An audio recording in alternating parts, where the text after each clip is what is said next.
ఈ సంవత్సరం మా ఊర్లో జరిగినటువంటి కంబగిరి స్వామి తిరునాళ్ళు అయితే మామూలుగా జరగలేదు. ఒకవైపు ప్రపంచంలోనే ఎక్కడ లేనటువంటి మోక్షలక్ష్మి నరసింహస్వామి వారి విగ్రహ ప్రతిష్ట, ఇంకోవైపు స్వామివారి ఊరేగింపు. ఈ సంవత్సరం మా ఊర్లో అయితే కంబగిరి స్వామి తిరునాళ్ళ ఇంత బాగా జరుగుతుందని నేనైతే అస్సలు ఊహించలేదు. ఇంకా నేను మా ఊళ్ళో అయితే మామూలు ఎంజాయ్ అయితే చేయలేదు.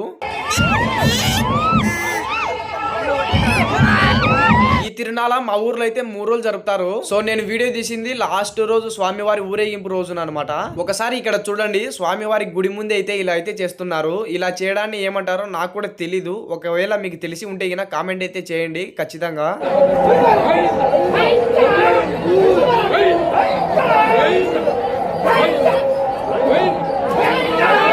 లాస్ట్ స్వామివారి ఊరేగింపు అయితే మామూలుగా చేయలేదు. ఒకవైపు కోలాటం, ఇంకోవైపు చెక్క భజన, డీజే సౌండ్లతో అయితే మా ఊర్లో ఘనంగా అయితే జరిపినారనమాట స్వామివారి ఊరేగింపు. ఇంకొకటి ఏంటంటే, ప్రతి సంవత్సరం మా ఊర్లో కంబగిరి స్వామి తిరునాళ్ళు అయితే చేస్తారు. కానీ ఇలాంటి ఉయ్యాలలు అయితే ఎప్పుడూ రాలేదు. ఇదేనమాట ఫస్ట్ టైం మా ఊర్లోకి ఇలాంటి ఉయ్యాలలు రావడం. చెక్క భజన అయిపోయిన తర్వాత లాస్ట్ కు చెక్క భజన గురువు గారితో అలా ఒక వీడియో అయితే తీసుకున్నాను అనమాట. వీడియో అయితే ఇంతే మామ. వీడియో ఎట్లుందో కామెంట్ చేయండి. అలాగే ఫాలో చేయడం మర్చిపోకండి. మరొక వీడియోలో మళ్ళీ కలుద్దాం. Bye bye.